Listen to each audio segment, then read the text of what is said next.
So I was actually working on a video about soulmates when my lovely friends on the other side said that they want me to create this video about why I was chosen. Not only am I psychic, or I have the ability to look in my crystal ball and tell you things psychically, but I'm also a medium, which means I have the ability to connect with people who have crossed over. On top of that, the angelic realm granted me the fantastic title of Ascended Master and Voice of the Angelic Realm, also known as the Truth. So because the angelic realm told me that I'm going to be speaking for them a lot, a la Abraham Hicks, like that type of thing, they said they wanted me to create this video, setting my ego aside and really just letting everyone know why I, Christine Pavlina, was chosen to be their voice. So here we go. Number one, they said that I'm assertive. I have to have an assertive personality in order to do this work. Why? Because the other side works in absolutes. If the angelic realm says something is truth, it's truth. It's absolute truth. So I can't be shy about asserting myself if I'm speaking for them, because for them, there's a lot of stuff that's black or white. So they wanted somebody who was assertive to speak their message. Number two, they said they chose me for my personality. Along those same lines, because I am going to be asserting myself when I speak for them, they needed somebody who people would hate the least, right? Because if I'm sitting here saying I'm right and you're wrong, what are you going to do? You're going to hate me. And I'm also asking you to question your reality, which makes you hate me even more. So they said they chose me and my personality to put frosting on a very difficult message to digest. On top of that, they said they wanted somebody who looked like kind of a fluffy bunny rabbit, who looked like she wasn't threatening or imposing, but just really speaking her truth out of good nature and care and concern for humanity in general. Number three, sense of humor. They said this is huge. Again, trying to make a difficult message easy to digest. More frosting. They want it lighthearted. They want me to allay people's fears. They want me to maintain a high energy level because the angelic realm is very happy. So even if I'm under duress, I need to bust out my sense of humor in order to still be able to connect with the angelic realm while I'm being attacked. So no easy feat, but it's one of the reasons why I was chosen, they're saying. Number four, I have a comfort level with the other side where I am okay with spirit. I am not afraid of them. Dealing with the paranormal on the other side, I'm not afraid of them at all. I'm not intimidated by them. It's not a big deal. I've been communicating with them for over 6 years now. We've got a nice relationship going on there. And I'm also not worried about helping people. I'm not worried about helping the other side. I will sit there and, be at the bar with a mouthful of salad, and they'll approach me and say, hey, can you tell, the waiter, blah, blah, blah, blah, blah. So I'm comfortable with the other side, and I'm comfortable with helping them when they do approach me for things. I usually don't say no. Number five, I have an audacious, rebellious nature. So it takes a lot of audacity in order to say some of the things I need to say. Just this video alone is audacious, don't you think? Sitting here talking about why I was chosen, looking kind of braggy. They love it. They love it when I speak my truth, no matter what it is.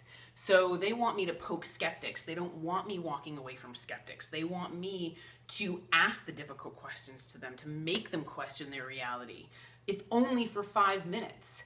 They needed somebody outgoing to do this and to also rage against the machine with social norms. I'm going completely against social norms because paranormal experiences are something that people hide. They're something that they're ashamed of. But I'm sitting there and just putting it all out there, which is what I've been called to do. It's what I've been asked to do. This comfort level with them didn't come overnight, by the way. It took a long time.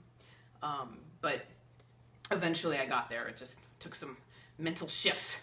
Number six, I'm creative. They want me to come up with creative ways of presenting the other side to make it more approachable and, again, digestible to people. They want me to come up with cool things to get people to question their reality and get people to listen and get people to really warm up to the other side and not see them so scary. So again, this is kind of an icebreaker type of tactic for them.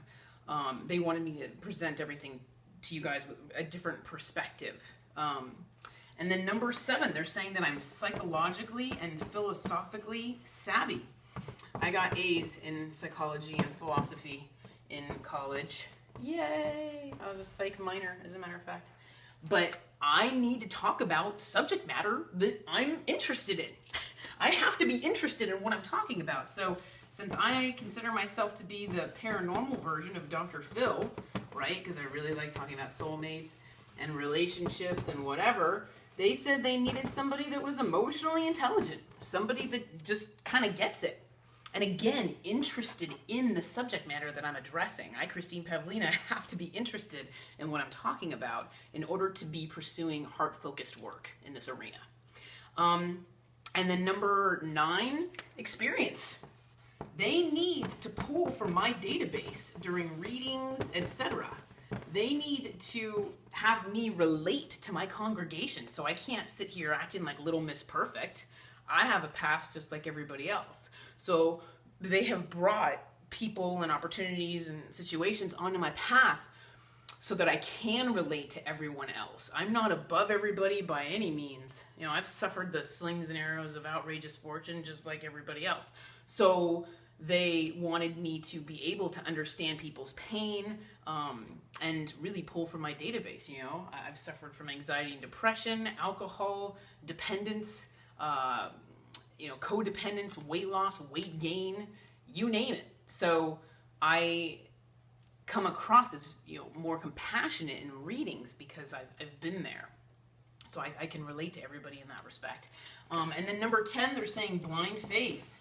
Blind faith, confidence in my gift. I have to have confidence in my gift and my connection, to them, and also what they're saying. So I have to trust the information that the angelic realm is giving me. And they put me through a series of tests. That's in a different video. The test of blind faith that they put me through to prove to everybody that I do trust my connection. And that was part of how I actually earned my title as their voice. But they are saying that they made me jump through hoops and tests in order to earn this title. They said it was not granted to Miss Pavlina, but it was kind of a sandwich where I was chosen. I had what they were looking for, and they kind of watered it like a seed and really pulled it out of me over a series of years, as a matter of fact. And then number 11, I don't know if this is still going to be on my camera, but whatever, I'll write it. Agape love. My love is pure agape. My soul has grown and evolved over the course of my past lifetimes to where it is capable of pure, unconditional agape divine love, which they said they needed in order to be a clear channel. If I'm going to channel divine truth and be a source of divine truth, my soul needs to be grown and evolved from that. So I cast love at the people that I'm reading for. I cast love at their deceased loved ones, and that's how I create a connection, is by casting love all the way around. So they're saying that's how I have this gift, is not just the fact that I'm casting love, but the type of love I'm casting. Number 12, I am able to set my ego aside. Like I said, I'm able to be embarrassed. There are times I know when I'm channeling that I feel them coming through so aggressive and so assertive because I feel them being very passionate about the message, to where I really do feel like I'm just kind of barfing words.